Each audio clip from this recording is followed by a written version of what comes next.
She's stepping into one of the most prestigious student roles at FAMU Law, Editor-in-Chief of the Law Review. On this segment of Legal Connections, Kaylah Clark shares her law school journey, her vision for the publication, and advice for students looking to follow in her footsteps. It's such a pleasure to have you. Thank you for having me this morning. I'm so honored and grateful to be here. It's wonderful to see you, and this color is doing everything for me. Thank you. Thank you so much. So, Editor-in-Chief of Law Review, what experience do you think prepared you for this role?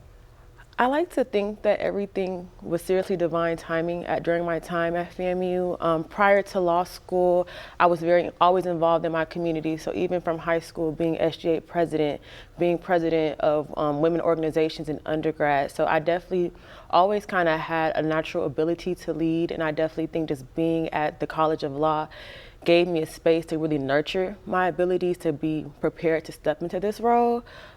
Just the support at the school has been uncomparable, from the professors, the students, just being in an environment where I feel comfortable to step up to lead such an organization definitely made me ready for this position. And for the viewers who aren't familiar with Law Review, can you just give us a blurb about what it is? Yes, of course. So Law Review is a student-run organization, and our primary responsibility is publishing the academic articles at our school. So of course, when you go on with the FAMU Scholarly Online, that's all Law Review. So like I said, we are student-led, we are responsible for obtaining the articles, vetting them, editing the blue books, editing the footnotes, and putting it all together to where you have a journal. We've been doing this for about 20 years now, and Law Review is an organization across all law schools, so it's definitely something that is important in the legal community. Absolutely.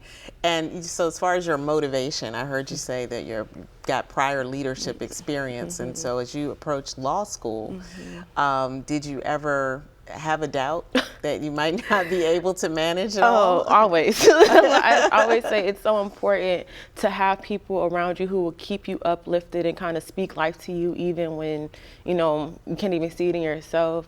Because my 1L year, when I first came, Law Review was not even on my mind. My first goal was just try to get the best grades I can, try to get an internship, and everything else will fall into place. And just following my passion. So I think it's just been step by step, starting with Student Bar Association, working with the Black Law Students Association, like just doing things that kind of foster and like that leadership skill. So when the opportunity did come, I felt ready and prepared to take it. Yes, and the GPA requirement?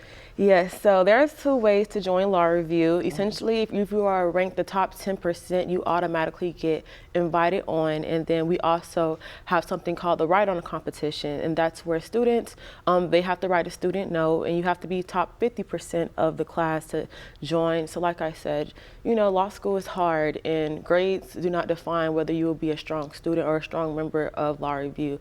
So if you have that tenacity and ability to do the work, we want to make sure we open our ranks to all of those who are willing to do it. Ironically, my year when I joined, I completed the write-on competition, but I ended up grading on anyway. So it was like, looking back at that experience, I'm happy that I did do the write-on competition, because now as editor-in-chief, when I'm planning it for the next group, I know exactly, okay, this was a lot, this could have been better, this was really good. So that's why I always say everything always happens for a reason. Absolutely. So it's your best way to learn the job is to do it first, Just do right? it, just do it. That's pretty impressive. What are your tips for anybody juggling these kinds of things in law school? I would say just ask for help, and that's the biggest thing. I'm not afraid to call for help, whether it's calling up my family members who, they may not be able to help me when it comes to the academia side of things, but they can provide that support. Going to my teaching assistants, going to my professors, because once again, those are the people who are setting me up for success. Having students and other friends just to be there for you, because you can't do it alone. And I like to think that you can't jump from 1L to editor-in-chief. You have to take all the steps and just be ready to do the work and just give 110% whatever's in front of you, and just continue to elevate.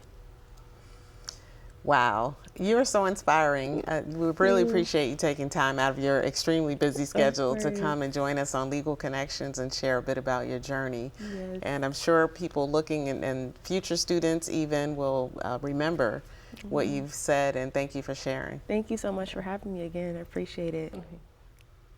It's wonderful to see the next generation of legal scholars paving the way.